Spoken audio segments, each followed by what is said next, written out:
know the Dominican Republic? Think again.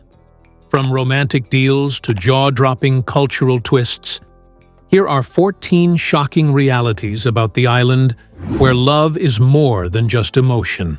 It's currency. Foreign men are often seen as a catch, but be careful. Foreign men often attract attention in the Dominican Republic, especially in popular tourist hubs like Sosua, Boca Chica, and parts of Santo Domingo. With their perceived financial stability, exotic appeal, and promises of a different life, many foreign men quickly find themselves surrounded by Dominican women who are curious, flirtatious, and eager to connect. But while this attention can be flattering, it's important to understand the cultural dynamics behind it and proceed with caution. In many cases, Dominican women see relationships with foreigners as an opportunity for a better life. This doesn't automatically mean they're using you. Many are genuinely open to love. But for some, financial support is an expectation from the very start. Paying for dinners, transportation, or helping with bills might be seen as a sign of commitment. If you're not clear about your boundaries or intentions, misunderstandings can happen fast. It's also worth noting that in touristy areas, some women are experienced in dating foreigners and know exactly what to say and how to act to win affection. And sometimes, money. This isn't always malicious. For many, it's simply survival in a country where jobs pay little and opportunities are scarce. That said, being naive or overly generous can invite manipulation. At the same time, real relationships do happen. Many foreign men have built loving, lasting connections with Dominican women, especially those they met outside the tourist bubble. But authenticity is key. If you're respectful, honest, and aware of the social context, you'll find that Dominican women can be passionate, loyal, and devoted partners. Just don't assume every flirtation is love. In the Dominican Republic, charm is everywhere. And sometimes, so are intentions you didn't expect. Baseball is practically a national religion. In the Dominican Republic, baseball isn't just a sport, it's a way of life. From the moment children can walk, many are handed a bat and a ball, often made from scrap materials when store-bought gear is out of reach. Makeshift games spring up in city streets, country fields, and even between buildings, with boundless energy and passion. For many young Dominicans, baseball represents more than entertainment. It's a dream, a possible escape from poverty, and a source of national pride. This small Caribbean nation consistently produces more Major League Baseball players than any other country outside the United States. Legends like Pedro Martinez, David Ortiz, and Albert Pujols all hail from the Dominican Republic, alongside rising stars who continue to dominate the league today. The country is home to numerous baseball academies run by MLB teams, offering rigorous training and education to talented teenagers. Scouts regularly travel to towns and villages in search of the next great slugger or pitcher, sometimes signing players as young as 16. Baseball success in the Dominican Republic is deeply celebrated. When a Dominican player achieves something big, like winning a World Series or an MVP award, it's front-page news. Their hometowns often rename streets or build statues in their honor. The sport also boosts the economy through training facilities, tournaments, and tourism. Yet beyond fame and fortune, baseball is woven into the fabric of daily Dominican life. It teaches discipline, teamwork, and perseverance, values that endure long after the final pitch. In many ways, the diamond is where the Dominican soul shines brightest. There's a lake lower than the sea. In the southwestern part of the Dominican Republic lies a natural oddity that defies expectations, Lake Enriquillo.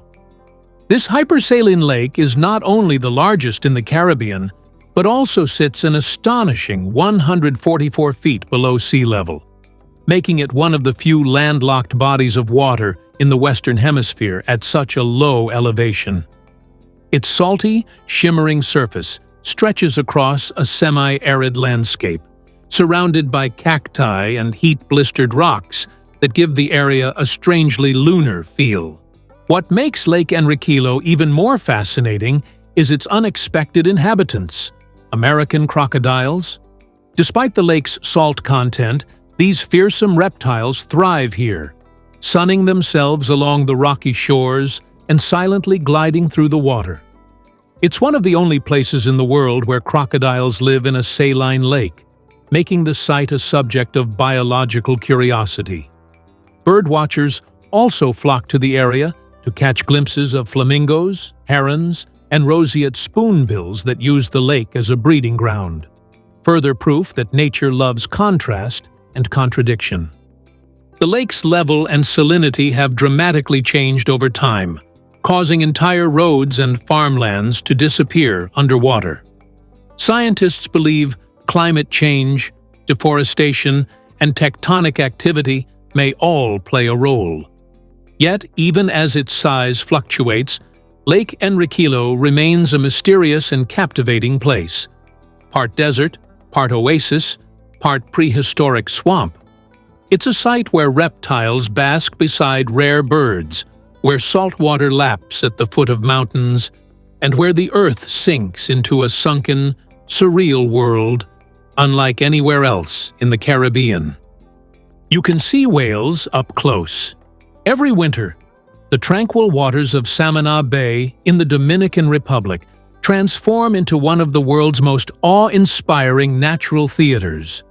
From January to March, thousands of humpback whales migrate from the icy North Atlantic to these warm Caribbean waters to mate and give birth. It's one of the best places on Earth to witness these gentle giants up close as they breach, slap their fins, and sing haunting songs that echo through the sea. Tourists and researchers alike flock to the region, boarding boats that glide carefully into the bay for respectful, close-up encounters. Seeing a 40-ton whale launch itself out of the water just meters away is nothing short of breathtaking. Often, a curious calf will surface beside its mother, offering a rare glimpse into the tender side of one of the ocean's most massive creatures. The surrounding cliffs and palm-fringed beaches provide a stunning backdrop, making the experience feel both wild and cinematic. The Dominican government has declared the bay a marine sanctuary, ensuring that the whales are protected during their critical mating season. Regulations limit boat traffic and noise to avoid disrupting these majestic creatures. Local communities, once reliant on fishing or whaling, now benefit from ecotourism that celebrates and safeguards marine life. The Samana whale watching season is more than a tourist attraction.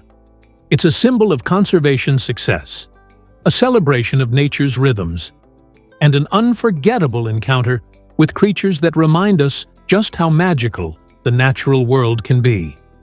You can visit an entire town made of amber.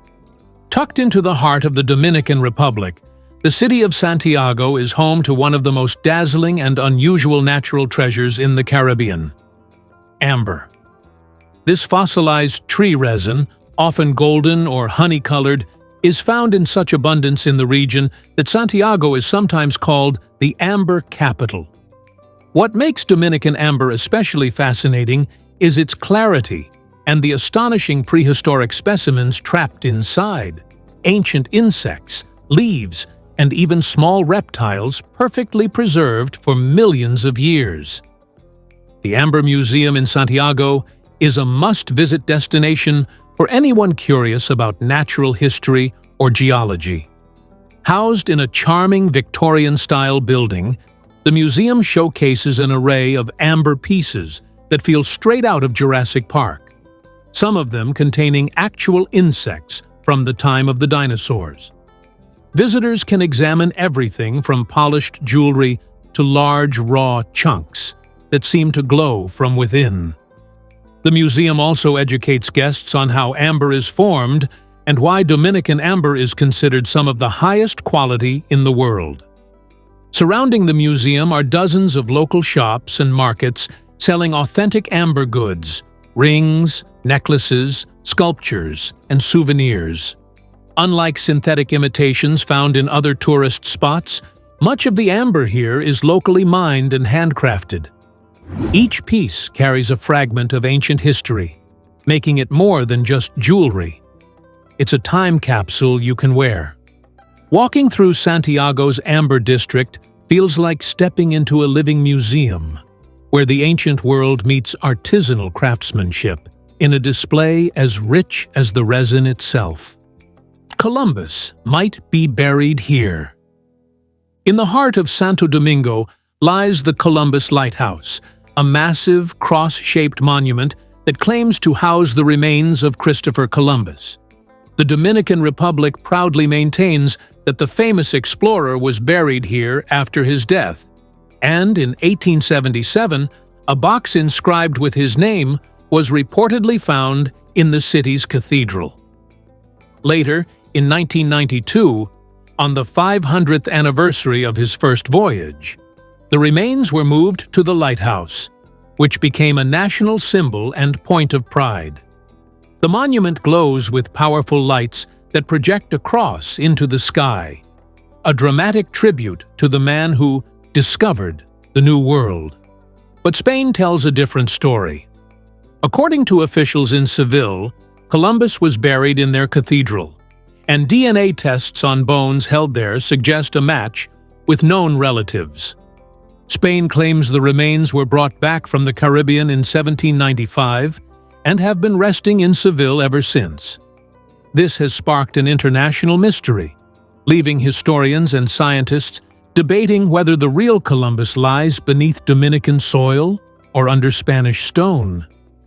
Both countries remain firm in their belief that they possess the authentic remains, creating an awkward and unresolved historical tug-of-war. What adds to the intrigue is that the Dominican Republic refuses to allow any DNA testing on their claimed remains, preserving the mystery and the monument's allure. For now, visitors to both Seville and Santo Domingo can pay respects to Columbus, with neither side willing to admit defeat. Whether it's patriotism, tourism, or tradition, the question of where Columbus truly rests may remain unanswered forever. It's illegal to wear camouflage. In the Dominican Republic, wearing camouflage clothing isn't just a fashion risk, it's actually against the law. The country strictly reserves all camo-patterned attire for its military forces, and civilians, including tourists, are not allowed to wear it in public. This includes shirts, pants, hats, backpacks, anything with a camouflage design.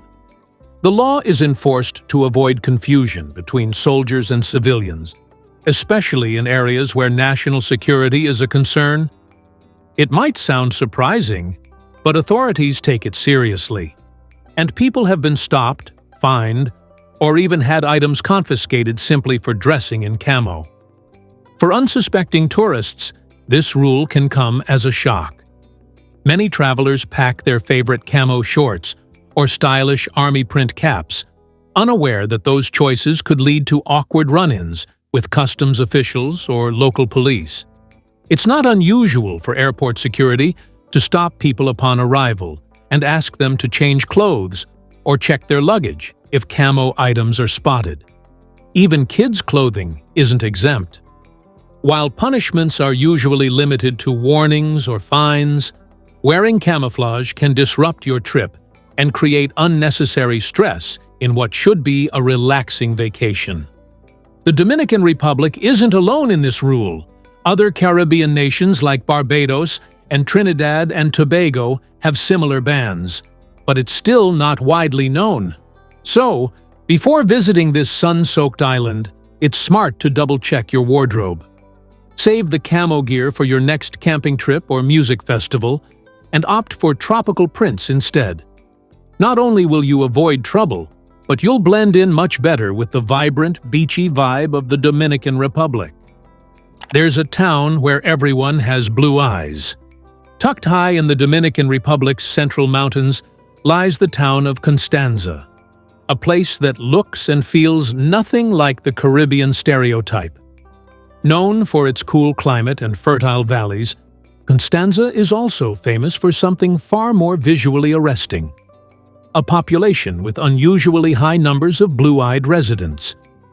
This rare trait in a nation where most people have African, Taino, and Spanish ancestry stems from waves of European immigration in the 20th century, especially from Spain, Germany, and Japan. Many of their descendants still live in the region today, and their genes are clearly visible. Walking through the town, you'll see striking blue and green eyes set against a wide range of skin tones, an unexpected sight in the heart of the Caribbean. It's not just eye color either. Some residents have lighter hair and facial features more common in Northern or Central Europe.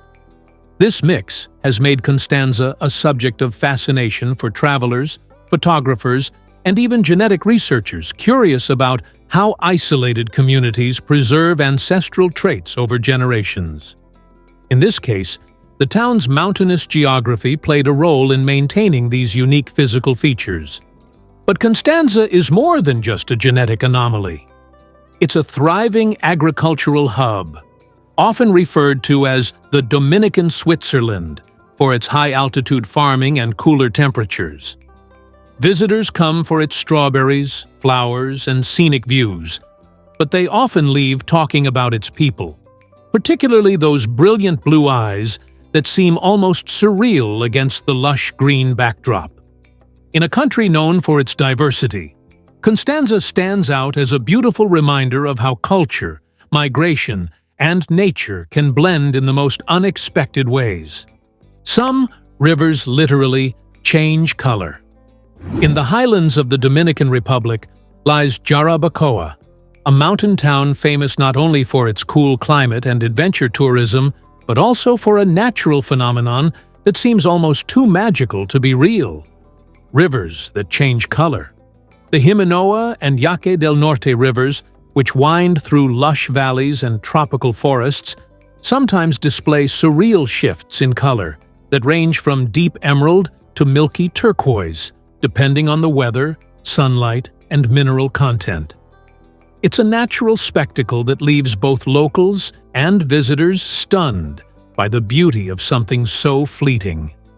The color changes often happen after heavy rainfall, when minerals and sediment from the mountains are stirred into the water, causing it to appear cloudy white or even glowing green. During drier times, the water runs clearer, taking on sapphire and aquamarine hues that seem more appropriate for a high-end resort pool than a wild river. Some days, two distinct shades appear where the rivers meet, creating a visible line between mineral-rich and mineral-poor waters, like nature is painting with water itself. Local guides in Jarabacoa have turned this unique trait into a point of pride, offering rafting, hiking, and canyoning trips that showcase these ever-changing rivers. Tourists flock not only for the adventure, but for the chance to photograph the rivers at just the right moment, when sunlight hits the surface and reveals a color so rich it looks digitally enhanced. But this is no illusion, just one of the Dominican Republic's hidden wonders, where geology and weather team up to surprise anyone lucky enough to witness it. People in the Dominican Republic fry their cheese. In the Dominican Republic, breakfast is far from ordinary. One of the most beloved and mouth-watering staples is queso frito, or fried cheese. It's exactly what it sounds like: slices of firm white cheese tossed into a hot pan until golden and crispy on the outside, with a warm, gooey interior that stretches delightfully with every bite. This isn't just any cheese. It's usually a salty, semi-hard variety, like queso de freír, made specifically to withstand high heat without melting into a puddle. The result is a satisfying contrast of textures and flavors that locals adore. Fried cheese isn't eaten alone either.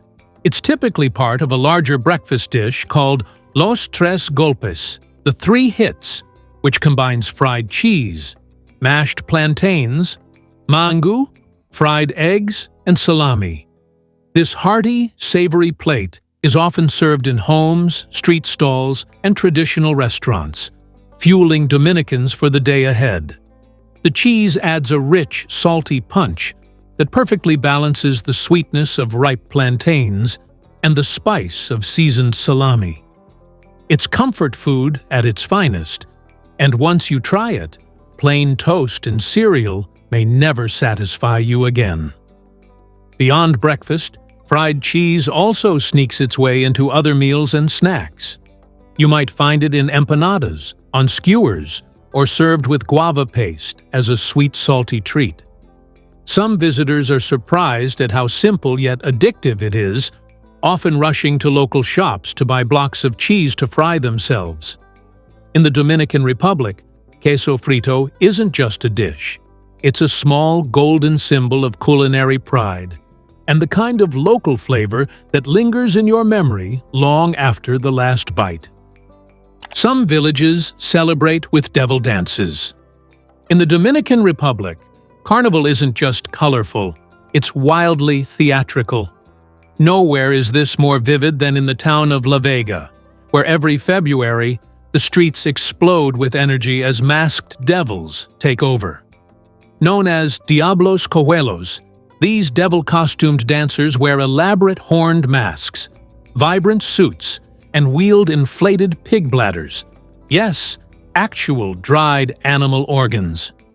With dramatic flair, they chase and whip at the crowd in playful chaos, causing laughter, screams, and excitement in equal measure. The tradition may sound a bit menacing, but it's deeply rooted in satire and symbolism. The origin of this unique celebration goes back to Spanish colonial times and is steeped in folklore. The Diablo Cojuelo, limping devil, was a mischievous demon banished to earth who limped due to his fall. Over time, he became a carnival icon, representing the struggle between good and evil, mockery of authority, and the triumph of life and laughter. The pig bladders? They add sound and slapstick to the performance, creating a harmless shock factor that keeps the audience on their toes. Locals often wear padded clothing for protection while still daring to get close to the devils. Despite its devilish imagery, the carnival is a family-friendly, joy-filled tradition that blends African, Taino, and European influences. Music blasts from floats, dancers perform choreographed routines, and the entire town becomes a stage. For many Dominicans, La Vega's carnival isn't just a party, it's a cultural treasure. Visitors from around the world flock to witness this spectacle, where devils aren't feared but celebrated as symbols of mischief, resistance, and unshakable community spirit. The Dominican Republic once had a puppet president. During the brutal dictatorship of Rafael Trujillo, which lasted from 1930 to 1961, the Dominican Republic witnessed an era of extreme political control, propaganda, and fear. While Trujillo didn't always hold the title of president, he never truly gave up power. Instead, he often placed figureheads in office to create the illusion of democracy. One such puppet was Ramon Cáceres, a man who held the presidency in name, but whose every move was dictated by Trujillo behind the scenes. Decisions about laws, appointments, and even speeches came straight from Trujillo's inner circle, making the presidency little more than theater. Trujillo's control extended into every aspect of life, from education and business to religion and the media. He renamed cities after himself, had his image printed on currency, and required churches to display plaques honoring him. By placing figureheads like Cáceres in the spotlight, Trujillo cleverly deflected blame for unpopular policies while preserving his public image as the nation's savior. Meanwhile, Dissenters disappeared, the press was censored, and fear kept people obedient. Cáceres, like other puppet presidents before and after him, was both a symbol of submission and a shield for Trujillo's dictatorship. Despite being a footnote in history, figures like Cáceres serve as chilling reminders of how dictators manipulate democracy to appear legitimate. The illusion of civilian governance under Trujillo helped delay international condemnation and confuse foreign observers. It wasn't until Trujillo's assassination in 1961 that the Dominican Republic could begin shedding the layers of control he had built. Today, the story of Ramón Cáceres is a powerful example of how absolute power often hides behind carefully crafted masks. It's one of the only places where you can ski on sand. In the Dominican Republic, a country famous for its palm-fringed beaches and tropical warmth, few would expect to find an activity more associated with deserts than islands: sandboarding. Yet, in the southwestern town of Bani, massive golden dunes stretch toward the sky, offering a natural playground for adrenaline junkies. The Dunas de Bani, as they're known locally, rise as high as 35 meters and are among the only places in the Caribbean where you can ski on sand. Visitors climb the soft slopes with boards in hand, then race down the shimmering ridges in a rush that mimics snowboarding but without the frostbite. These dunes formed over thousands of years, sculpted by ocean winds and time.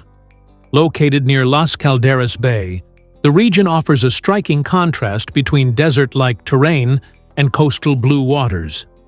Unlike ski resorts with chairlifts and snow machines, sandboarding in Bani is a raw, physical experience, requiring climbers to trudge up with boards under the blazing sun.